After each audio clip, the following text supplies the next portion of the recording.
Question किए थे, 9 chapter चल रहा है एप्लीकेशंस ऑन ट्रिग्नोमेट्री। तो 2 क्वेश्चन जो किए उससे कुछ समझ में आया होगा आपको। मैंने बताया था ट्रिग्नोमेट्रिक टेबल जो आपने की थी एंगल वाली, वो यहाँ यूज हो रही है। तो ये चीज आपको दिमाग में सेट करना पड़ेगा कि जो टेबल है वो आहिस्ता आहिस्ता आप बिल्कुल रिमाइंड कीजिए, बार बार रिवाइज कीजिए। तरीका बताया था मैंने आप लोगों को। तो थर्ड जो क्वेश्चन है वो देखिएगा क्या दिया हुआ है। एक तो हमें 5 साल से जो छोटे बच्चे हैं उनके लिए जो पार्क में आपने स्लाइड देखी हो, फिसलते हैं जिसके ऊपर, उसके ऊपर एक दे रखा है पार्ट, और दूसरा पार्ट जो है वो 5 साल से ऊपर के बच्चों के लिए है। तो क्या कंडीशन दे रहा है देखिएगा। हमें कह रहा है एक ठेकेदार बच्चों को खेलने के लिए पार्क में फिसलन पट्टी लगाना चाहता है, जिसको हम स्लाइड बोलते हैं। ये तो हमने ले लिया 5 ईयर लेस जो चाइल्ड है उसके लिए, और ये 5 ईयर्स मोर के लिए, यानी 5 साल से कम उम्र वाले बच्चों के लिए, और ये 5 साल से ज्यादा उम्र वाले बच्चों के लिए। स्लाइड आपको पता है, आपने पार्क में देखी हो, ऐसे होती है, यहां चढ़ के बच्चा इस साइड भी पैड़ियां होती है, ऐसे फिसलता है। तो क्या कह रहा है दोनों कंडीशन में देखिएगा। दोनों कंडीशन में हमसे लेंथ ऑफ स्लाइड या फिसलन पट्टी की जो लेंथ है वो पूछी है हमसे। तो यहां फर्स्ट कंडीशन में दे रहा है कि ये जो फिसलन पट्टी है ये 1.5 मीटर ऊंचाई पे होनी चाहिए, और यहां जो कंडीशन है वो 3 मीटर की है। ये जो धरती के साथ एंगल बनाएगी वो दे रखा है आपको 30 डिग्री, और ये वाला जो दे रखा है वो दे रखा है 60 डिग्री। दोनों कंडीशन में अलग अलग एंगल दिए हैं। दोनों के अंदर हमें स्लाइड की लेंथ चाहिए, ये स्लाइड है आपकी। तो यहां आप नाम दे सकते हो OAB, और यहां पे आप नाम दे सकते हो PQR। 2 कंडीशन आपने तैयार कर ली। अब देखिएगा एक साइड भी दोनों दे सकते थे आप, लेकिन कंडीशंस अलग अलग समझने के लिए ये ठीक रहेगा कि आपने अलग अलग फिगर तैयार कर लिया। अब यहां से हमें AB की लेंथ चाहिए। देखिए बेटा क्या चाहिए AB इस कंडीशन में।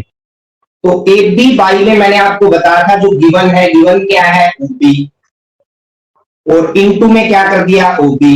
इससे पहले लिख रहा था लेंथ ऑफ साइड, या तो आप ये लिख सकते हो, या फिर फिसलन पट्टी की लंबाई। हिंदी मीडियम वाले यहाँ पे फिसलन पट्टी की लंबाई लिखेंगे, और उसके बाद AB। आपको पता है AB फिसलन पट्टी की लंबाई है, यानी स्लाइड की जो लेंथ है वो AB है।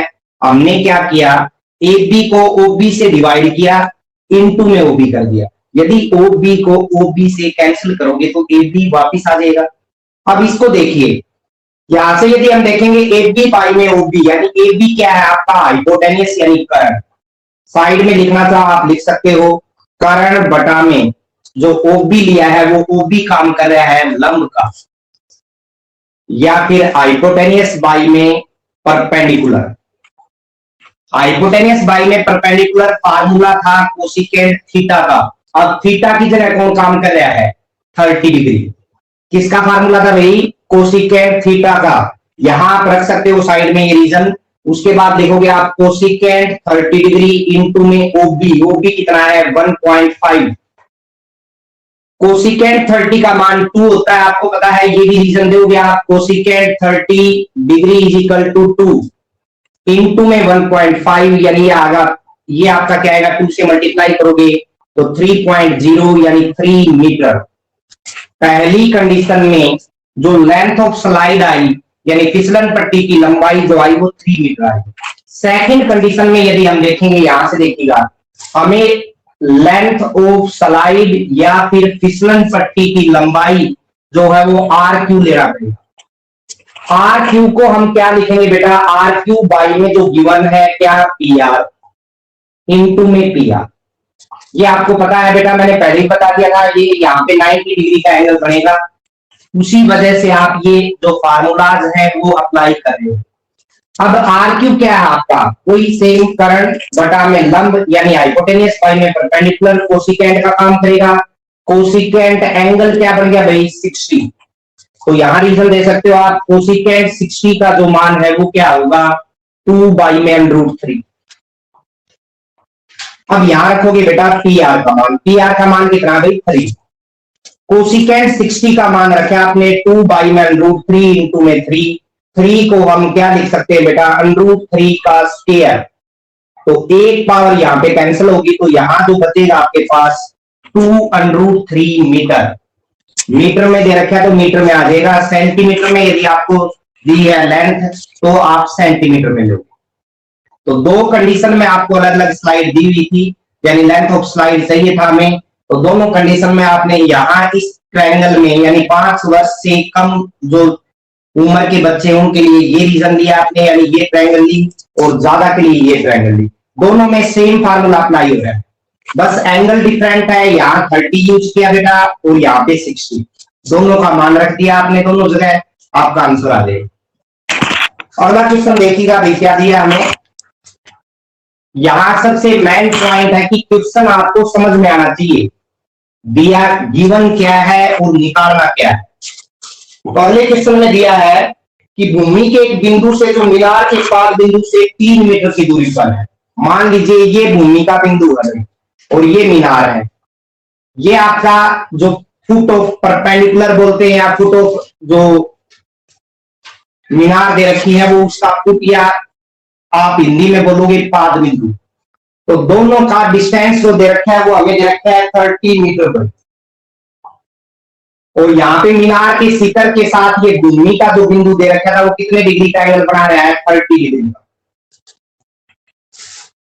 मीनार की ऊंचाई ज्ञात कीजिए, यानी हमें यहाँ पे हाइट ऑफ टावर ज्ञात करनी है। ये टावर दिया जो हुआ है इसकी हाइट चाहिए, इसको नाम दे सकते हो ए बी सी। अब टावर जो है वो जमीन के साथ 90 डिग्री का एंगल बनाएगा। तो यहाँ पे आप डालोगे लेंथ ऑफ टावर या हाइट ऑफ टावर कह सकते हो आप, इजिकल टू जो टावर है उसकी ऊंचाई भाई, हिंदी मीडियम वाले ये डाल सकते हैं बेटा। इजिकल टू क्या आएगा देखिए, ये हमें एसी दे रखा है, यानी हाइट ऑफ टावर जो है वो एसी है। एसी को हम कैसे लिखें, जो गिवन है वो बाई में आएगा यानी एपी और इनटू में एबी लिख सकते हैं बेटा। एसी क्या है भाई, यहां से देखिएगा एसी आपका परपेंडिकुलर का काम कर रहा है यानी लंब का, और एबी किसका काम कर रहा है आधार यानी बेस का। अब यहां से देखो क्या बनेगा आपका एसी यानी परपेंडिकुलर बाई में बेस। परपेंडिकुलर बाई में बेस का जो फार्मूला है यानी लंब बटा में आधार का, वो किसका होता है टेन का, टेन थीटा का। तो थीटा कितना है 30 डिग्री, यानी ये आ गया टेन थीटा मीन 30 डिग्री भाई इनटू में एबी। एबी कितना दे रखा है 30। टेन 30 का मान यहाँ पे रीजन दे सकते हो आप, tan 30 degree is equal to 1 by root 3, यानी यहां देगा 1 बाई रूट 3 इंटू में 30। अब देखिएगा ध्यान से 1 बाई रूट 3 इंटू में 3 इंटू में 10 कर सकते हैं भाई 30 को। अब 3 को हम आपको पता है रूट 3 का स्क्वायर लिख सकते हैं। 1 बाई रूट 3 इंटू में रूट 3 का स्क्वायर इंटू में 10, एक पावर कैंसिल होगी यानी ये आ गया आपका 10 अंडरूट 3। मीटर है तो मीटर में आ जाएगा, सेंटीमीटर है तो सेंटीमीटर में, मीटर में है तो 10 अंडरूट 3 मीटर आपका आंसर आ गया। यानी हाइट ऑफ टावर जो है वो आपके पास 10 अंडरूट 3 आ गई। तो जो गिवन था वो था आपका जो यहां से फुट है टावर का, और जो जमीन का भाग लिया आपने उसके बीच का डिस्टेंस दे रखा है, डिस्टेंस बिटवीन देम 30 मीटर है। हमें हाइट ऑफ टावर चाहिए, तो height of tower is equal to AC जो गिवन है वो बाई में आएगा बेटा इनटू में एसी बाई में एबी 10 का फार्मूला बन रहा है, थीटा हमें 30 डिग्री दे रखा है तो 10 30 आ गया। चाहो तो इसको ब्रैकेट में डाल दो, 10 30 का मान 1 बाई अंडरूट 3 होता है इंटू में 30, 3 इंटू 10 कर सकते हैं, 3 को अंडरूट 3 का स्क्वायर लिख सकते हैं, तो एक पावर कैंसिल होगी, 10 अंडरूट 3 मीटर जो है आपका आंसर हो जाएगा। अगला सम देखिएगा इसी तरह क्या दिया है आपको और कैसे आप करोगे उसको। हमें दिया है तो यहाँ पे कि भूमि से 60 मीटर की ऊंचाई पर एक पतंग उड़ रही है। मान लीजिए ये पतंग है और ये दूरी जो ऊपर की है वो कितनी देर की है भूमि से, ये भूमि है मान लीजिए कितनी दी है 60 metre. A kite is flying at a height of 60 meter above the ground. The string attached to the kite is temporarily tied to a point on the ground. जो ये स्ट्रिंग इसके रस्सी बनी हुई है वो एक ग्राउंड पे एक बिंदु है जिससे बिल्कुल टाइट की हुई है, यानी इसमें बिल्कुल भी लचकता नहीं है, बीच में कोई गैप नहीं है, बिल्कुल टाइट है ये। तो ये जो है एंगल बना रही है ग्राउंड के साथ, वो बना रही है 60 डिग्री का। कितने का बना रही है भाई? 60 डिग्री का। तो लेंथ ऑफ स्ट्रिंग पूछी है, यानी पतंग की डोरी की लंबाई। ये स्ट्रिंग है यानी पतंग की डोरी है, इसकी लंबाई आपसे पूछी गई। 60 मीटर हाइट दे रखा था, आपको पता है धरती से बिल्कुल ऊपर आप लोगे पतंग की जो लंबाई दे रखी है 60 मीटर है, तो इसका मतलब वो पॉइंट जो ग्राउंड के साथ में एंगल क्रिएट करेगा वो 90 डिग्री का होगा। अब ये 90 हो गया, ये 60 हो गया, राइट एंगल ट्रायंगल हो गया आपकी। हमें क्या चाहिए? नाम दोगे आप ए, बी और सी।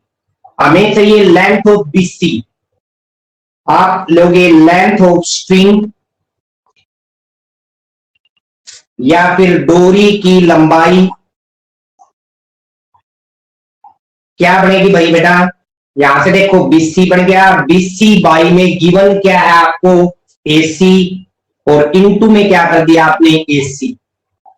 अब यदि ध्यान से देखें बीसी बाई में एसी साइड में लिख सकते हो आप। बीसी बाई में एसी का मतलब क्या है? बीसी आपका हाइपोटेन्यूस है यानी कर्ण, बटा में एसी क्या है भाई? लंब यानी परपेंडिकुलर। तो कर्ण बटा में लंब कोसिकेंट का फार्मूला क्रिएट करेगा। और थीटा जो दे रखे आपको ध्यान दीजिए, बीसी बाई में एसी आपको पता चलेगा, कोसिकेंट क्रिएट कर रहा है, थीटा हमें 60 डिग्री दिया है, तो कोसिकेंट 60 इंटू में एसी। एसी कितना दे रखे है? 60 का, ये ब्रैकेट में ले सकते हो आप। कोसिकेंट 60 का यहाँ पे रीजन दोगे आप तो 2 बाई में √3 रिजल्ट होता है, आपको पता है। तो यहां हम रिजल्ट रख रहे हैं भाई, ये आ गया आपका 2 बाई में √3 इंटू में 60। 60 को दो पार्ट में बांट दिया हमने, 3 इंटू में 20। क्लियर है? 3 जब √3 से कैंसिल होगा तो √3 बच जाएगा, यानी आ जाएगा 40 √3 और साथ में मीटर। लेंथ ऑफ स्ट्रिंग या फिर जो पतंग की डोरी है उसकी लंबाई अपने पास 40 √3 मीटर आ गई। तो इजी है क्वेश्चन, बिल्कुल। क्वेश्चन को समझिए, उसके बाद जो फिगर है वो आपको बनाना पड़ेगा। फिगर यदि अच्छी तरह आपको समझ में आ गया तो क्वेश्चन में जो निकालना है वो आप पहले लीजिए। जो गिवन है वो बाई में और इंटू में करना है, सेम टर्म है यानी कैंसिल हो जाएगा। अब यहां से आपकी ट्रिग्नोमेट्रिक रेशियो जो है वो यूज हो रही है। बीसी बाई में एसी आप साइड में रीजन दे सकते हो, कोसिकेंट क्रिएट हो रहा है। कोसिकेंट 60 का जो रीजन दिया आपने 2 बाई में √3 वैल्यू रखी, इंटू में 60 जो है 3 इंटू में 20 तक कर दिया। √3 से ये कैंसिल होगा, आपको पता है 3 को हम √3 का स्क्वायर लिख सकते हैं, तो एक बार कैंसिल हो जाएगी। 40 √3 मीटर आपका आंसर आ जाएगा। अगला देखिएगा भाई क्या दिया हमें।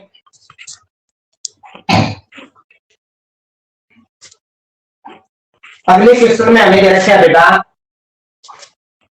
कि 1.5 मीटर लॉन्ग एक टॉल बॉय है, 1.5 मीटर ऊंचा बच्चा जो एक भवन के सामने खड़ा है, और उसकी हाइट जो दे रखी है हमें क्या दिए देखिएगा, 30 मीटर ऊंचा एक भवन है, उसके सामने एक बच्चा खड़ा है, यानी भवन की जो ऊंचाई है वो कितनी दे रखी है? 30 मीटर।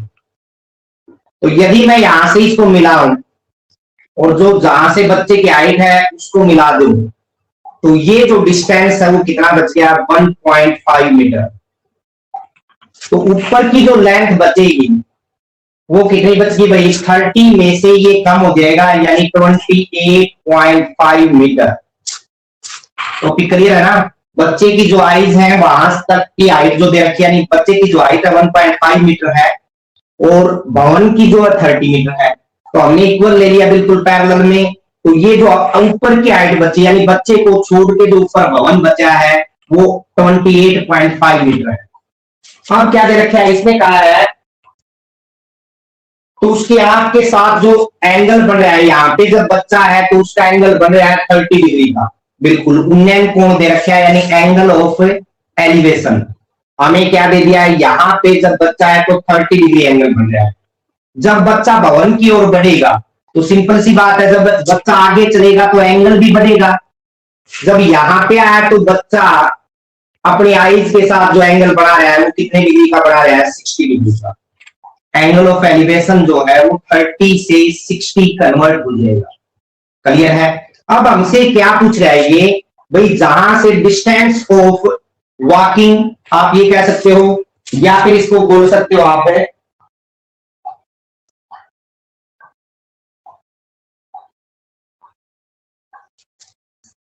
भवन की ओर कितनी दूरी पे चला हो।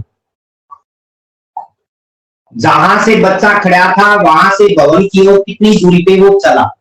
ठीक है, डिस्टेंस ऑफ वॉकिंग कह सकते हो, भाई कितनी दूर वो चला है। तो ये जो डिस्टेंस, इसको नाम दोगे आप, जैसे ए दे दिया, ये बी दे दिया, ये सी दे दिया, इसको नाम क्या दे दिया हमने, बी। ध्यान से सुनिए, दो ट्रायंगल यहाँ पे क्रिएट होंगे। हमें पता है भवन यहाँ भी 90 का बना रहा है तो यहाँ भी 90 का बनाएगा, क्योंकि एंगल तो सेम ही रहेगा, कोरस्पोंडिंग एंगल हो गया ना। बच्चा भी तो जमीन के साथ 90 का एंगल बना रहा है, तो ये 90 डिग्री बन गया। तो आपकी एक ट्रायंगल तो ये बन रही है भाई, ध्यान से देखो, और एक ट्रायंगल ये बड़े वाली बन रही है। कौन सी? एक तो बन रही है ए सी डी और एक बन रही है बी सी डी। दो ट्रायंगल यहां पे क्रिएट हुई और हमें मान निकालना है ए बी। अब कैसे निकालोगे, देखिए पहले आप लेंथ निकाल दो पहले वाली से ए सी। इन ट्रायंगल, बड़े वाले ट्रायंगल ले रहे हो बेटा ए सी डी या त्रिभुज ए सी डी में क्या भाई, हमें लेंथ चाहिए ए सी की। क्यों चाहिए पता है? क्योंकि हमें ए बी का डिस्टेंस चाहिए, और वो कब निकले, जब ए सी में से कोण सब्ट्रैक्ट हो जाए बी सी। तो ए सी का मान कैसे निकलेगा, देखिए ए सी बाई में जो गिवन है बड़े वाले में, देखो कौन है डी सी, और इनटू में क्या आ गया आपका डी सी। ए सी किसका काम करे यहाँ पे, आधार का, यानी बेस का। बेस बाई में डीसी क्या है भाई आपका, परपेंडिकुलर, या फिर आप कह सकते हो आधार बटा में लंब। जो एंगल क्रिएट करता है वो कोट थीटा का करता है भाई, कोट थीटा। थीटा कितने का हो गया यहाँ पे, बड़े वाली का। बड़े वाली का जो एंगल है वो 30 डिग्री है, ये ध्यान देना। और इनटू में डीसी, डीसी कितना दे दिया भाई, 28.5। कोट 30 का जो मान होता है बेटा वो √3 के इक्वल होता है, साइड में रीजन दे सकते हो।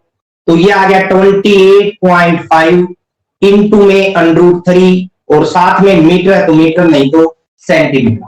हमने रिजल्ट ही रखा है, एसी का मान आपके पास आ चुका है।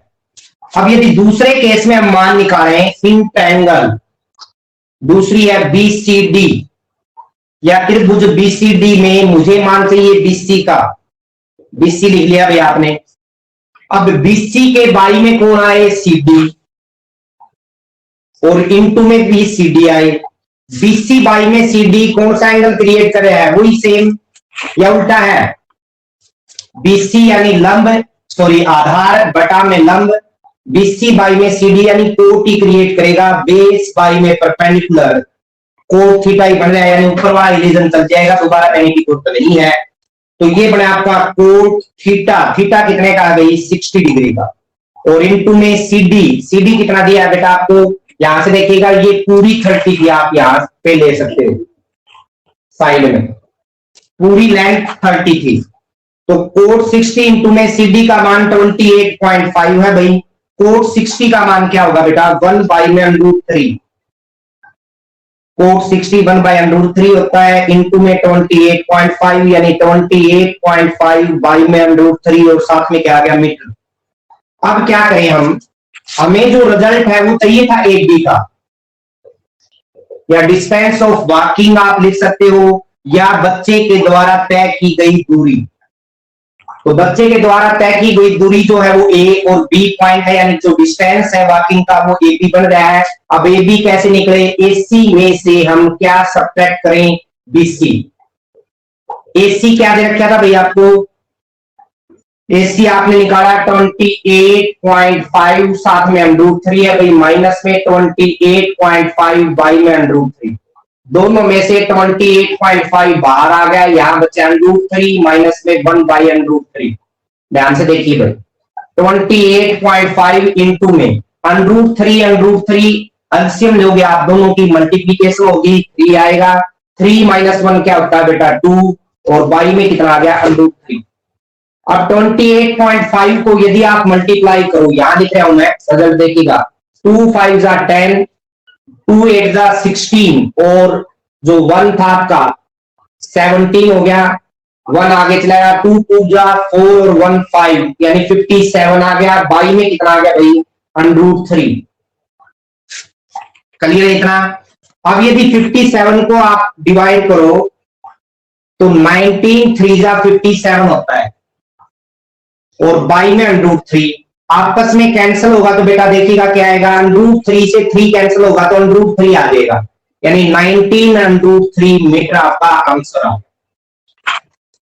तो बच्चा जहां खड़ा था उसके सामने एक भवन था, उसकी जो डिस्टेंस यानी बच्चे की जो लेंथ दे रखी है यानी लंबाई दे रखी है 1.5 मीटर है, भवन की जो लेंथ दे रखी है यानी ऊंचाई जो कह सकते हो आप हाइट दे रखी है वो 30 मीटर है। मैंने आपको बताया दोनों को पैरेलल करेंगे तो जो ऊपर का पार्ट बचा भवन का वो 28.5 मीटर बच गया। अब यदि बात को समझे हम कि हमें कह रहे हैं जहां बच्चा देख रहा है यहां से तो 30 डिग्री का एंगल क्रिएट हो रहा है, उसके बाद में वो कुछ कदम आगे चला तो जब एंगल है वो भवन का, हम अपने सामने जैसे ये पेन है यहां से यहां तक मैं एंगल बना रहा हूं 30 डिग्री का, ये पेन के पास जाता जाऊंगा बिल्कुल यहाँ पैरेलल में आ जाएगा तो 90 डिग्री हो जाएगा। दीवार के साथ आप कर सकते हो, बिल्कुल दीवार के पास जाओगे तो वहां जो एंगल क्रिएट होगा वो 90 डिग्री होगा, ठीक है ना। तो हम भवन की ओर चलते जाएंगे तो जो एंगल है वो आपका बढ़ता जाएगा। जो एंगल ऑफ एलिवेशन है वो शुरुआत में 30 डिग्री है, कुछ आगे बढ़ने के बाद, कुछ दूरी तय करने के बाद जो बच्चा है वो भवन की जो टावर जो भवन दे रखे उसकी जो ऊपरी सीमा उसके साथ में 60 डिग्री का एंगल क्रिएट करेगा। तो वहां से हमें क्या पता चला भाई, हमसे पूछ रहा है कि डिस्टेंस ऑफ वॉकिंग निकालिए या फिर बच्चे के द्वारा तय की गई दूरी निकालिए, ये मान चाहिए हमें। अब ये किसी ट्रायंगल का ना तो बेस है, राइट एंगल ट्रायंगल तो नहीं है ना। यदि आप कहोगे आपके दिमाग में आएगा ए बी डी ट्रायंगल बन रही है, लेकिन ए बी डी में कहीं 90 डिग्री एंगल तो नहीं है। इट्स मीन हमें तो ट्रिग्नोमेट्री का यूज करना है, यानी राइट एंगल ट्रायंगल क्रिएट कौन सी हो रही है, एक तो एसीडी, एसीडी से हमने मान निकाला किसका भाई एसी का, फार्मूला बता दिया आपको, गिवन जो है डीसी है इनटू में डीसी। क्लियर है, कोट 30 बन गया, कोट 30 का मान रखा √3 होता है तो 28.5 इंटू में √3 आ गया। दूसरे केस में आपने क्या किया कि हमने राइट एंगल ट्रायंगल दूसरी ली बीसीडी। अब बीसीडी ट्रायंगल में हमने मान निकाला बीसी का मान निकाला भी देखिएगा, कोट 60 बना, कोट 60 का मान 1/√3 होता है, 28.5 जो मान है वो सीडी का है, तो यहां से आ गया 28.5 बाई में √3। दोनों को आप हमें मान चाहिए था एबी का, लेंथ ऑफ वॉकिंग या फिर आप कह सकते हो डिस्टेंस ऑफ वॉकिंग या फिर आप कह सकते हो कि बच्चे के द्वारा तय की गई दूरी, वो एसी में से क्या घटे बीसी घटे तो ये बी बचे।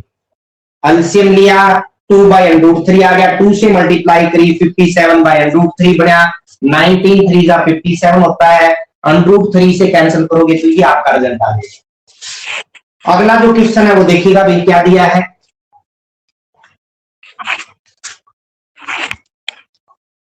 अगला क्वेश्चन भी इसी तरह का मिलेगा, हमें दे रखा है यहाँ पे from A point on the ground the angle of elevation of bottom and the top of A transmission tower. तो एक टावर जो है उसका बॉटम है तो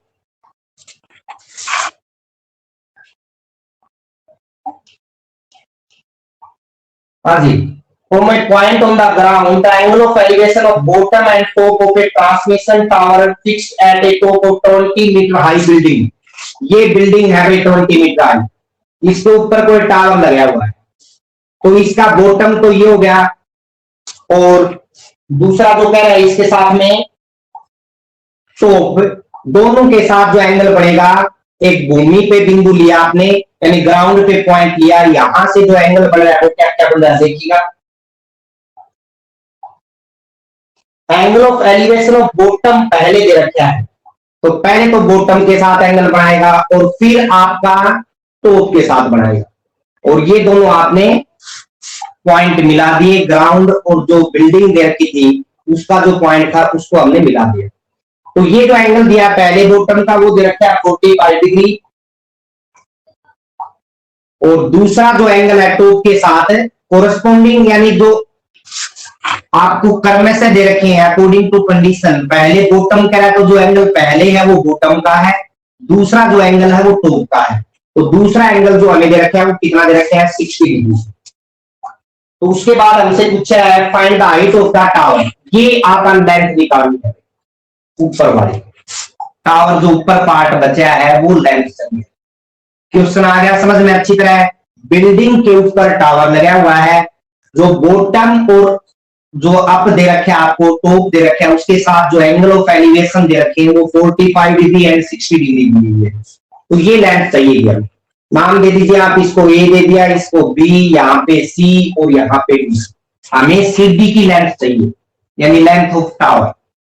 कैसे निकले भाई, पहले आप देखिएगा हमारे पास ये जो पार्ट है ए बी नहीं है, नहीं तो आप ए बी और डी ट्रायंगल को यूज करते हैं, समझ में आई बात। तो हमारे पास आ जाता है क्या बीडी, बीडी में से क्या सब्ट्रैक्ट कर देते हैं हम बीसी, यानी बिल्डिंग की जो हाइट दे रखी है वो घटा देते, तो ऊपर वाली टावर की जो लेंथ है वो अपने पास बच जाती।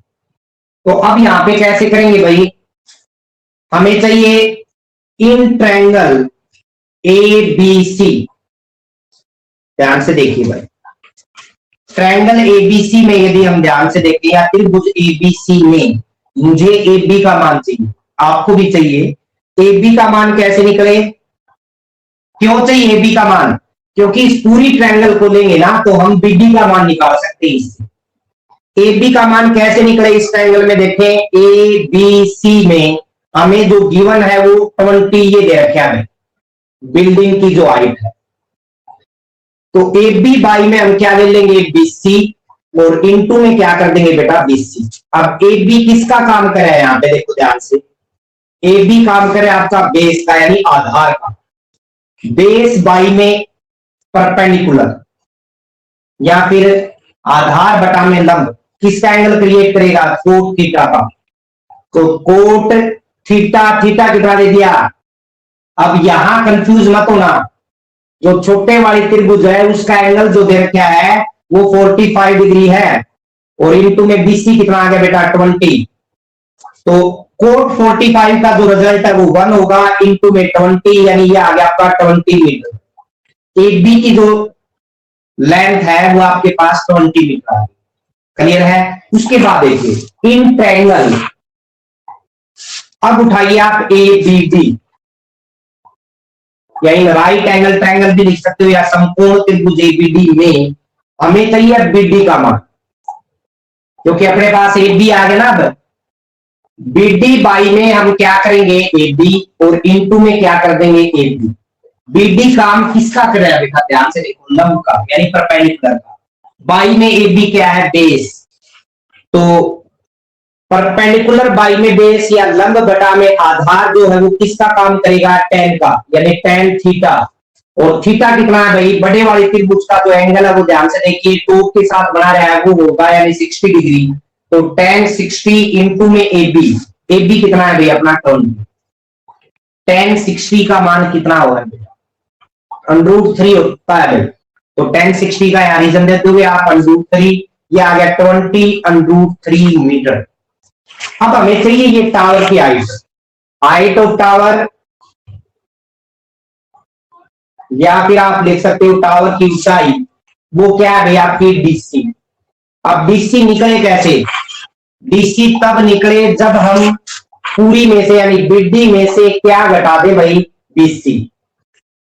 टी कितना है बेटा अभी निकाला आपने 20 √3, माइनस में बीसी का मान 20 है, दोनों में से 20 कॉमन लोगे तो क्या बचेगा √3 - 1, और साथ में क्या आ जाएगा मीटर। तो यहां इस क्वेश्चन में सबसे पहला पॉइंट जो है वो एंगल वार समझना है अच्छे से।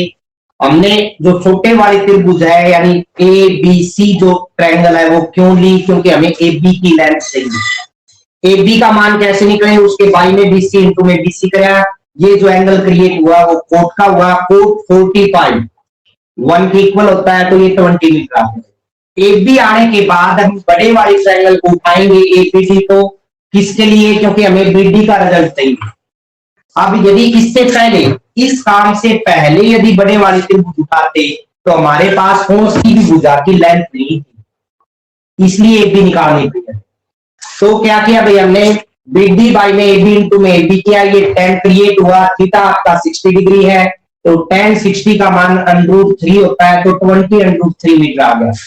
हाइट ऑफ टावर आपको पता है DC है बेटा, DC कैसे निकले? BD में से DC सब्ट्रैक्ट होगा, दोनों का मान रख दिया, 20 कॉमन आ गया, आपके पास आपका रिजल्ट आ गया। यही आपका आंसर है। अगला जो सम है इसका बिल्कुल उल्टा है। बिल्कुल उल्टा कैसे? यहां हमें बिल्डिंग की हाइट दी थी, टावर की पूछी है, अगले पार्ट में हमें टावर की देगा और बिल्डिंग की हाइट निकालनी पड़ेगी। कैसे देखिएगा, हमें दिया है statue 1.6 metre tall stands on top of a pedestal, इसके बिल्कुल ऊपर एक स्टैच्यू है, कितना? 1.6 मीटर ऊंचा। ठीक है, from A point on the ground the angle of elevation of the top of statue is 60 degree. Top के साथ जो एंगल बनाएगा वो कितने डिग्री का बना रहा है भाई? 60 डिग्री का। और फिर क्या कह रहा है देखिएगा आगे, and from the same point the angle of elevation of top of pedestal is, ये पेडेस्टल आपका यहां तक है, तो टॉप ऑफ पेडेस्टल आप कहोगे ये जो एंगल क्रिएट करेगा वो कितने का करेगा? 45 डिग्री का। सेम सिचुएशन है बिल्कुल। नेम यहां बिल्डिंग की जगह पेडेस्टल दे दिया, ऊपर जो आपको दे रखा था टावर, तो यहां पे क्या दे दिया आपको? स्टैच्यू, ये स्टैच्यू दे दिया। तो हमसे पूछ रहा है लास्ट में find the height of the pedestal, हमें ये हाइट चाहिए। तो जो पहले वाला क्वेश्चन है बिल्कुल उसका अपोजिट क्वेश्चन है ये। तो ध्यान से करोगे आप, यहां पॉइंट दिया ABCD, उसी तरह हमने पॉइंट ले लिए बिल्कुल। कैसे निकालोगे आप देखिएगा, आप या तो ये जो हाइट है वो मान लो या फिर ये मान लो, एक माननी पड़ेगी आप। अब हमने मान लीजिए ये x ले ली भाई, BC जो है माना BC is equal to x metre. BC को हमने कितना मान लिया बेटा? x मीटर मान लिया। आप यहां लिख सकते हो या यहां पे समझना चाहो तो यहां लिख सकते हो। क्लियर है भाई? अब क्या करें, इस त्रिभुज में देखें ABC में, in right angle triangle ABC, हम AB का मान निकालेंगे। कैसे देखिएगा, जैसे पीछे निकाला था, या फिर एक तरीका और है, दोनों कंडीशन में आप AB का मान निकाल दो, छोटे वाली में भी और बड़े वाली में, और फिर दोनों को इक्वल कर दो। लेकिन हम निकालें किस बेस पे? आपके पास जो पॉइंट है वो नहीं है, यहां AB का मान निकाल रहे हैं। पहले आप देखिए इस छोटे वाले ट्रायंगल में, क्योंकि हमारे पास सिर्फ ऊपर वाली ही लेंथ दे रखी है 1.6 मीटर, इसलिए दिक्कत आ रही है।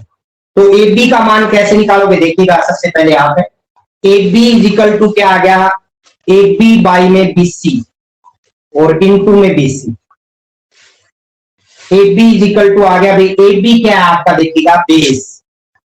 AB आपका बेस है, इस ट्रायंगल में देखेंगे छोटे वाले में तो बेस बाई में BC आपका परपेंडिकुलर है, यानी आधार बटा में लंब कोट का एंगल क्रिएट करेगा। कोट थीटा कितना है? 45 इंटू में BC कितना बेटा? x। कितना रही? x। तो AB का मान जो है वो भी कितना आ गया? x, क्योंकि कोट 45 का जो मान है वो किसके इक्वल हुआ है? 1 के इक्वल। तो 1 इंटू में x जो आएगा वो कितना आ जाएगा? x मीटर आ गया भाई।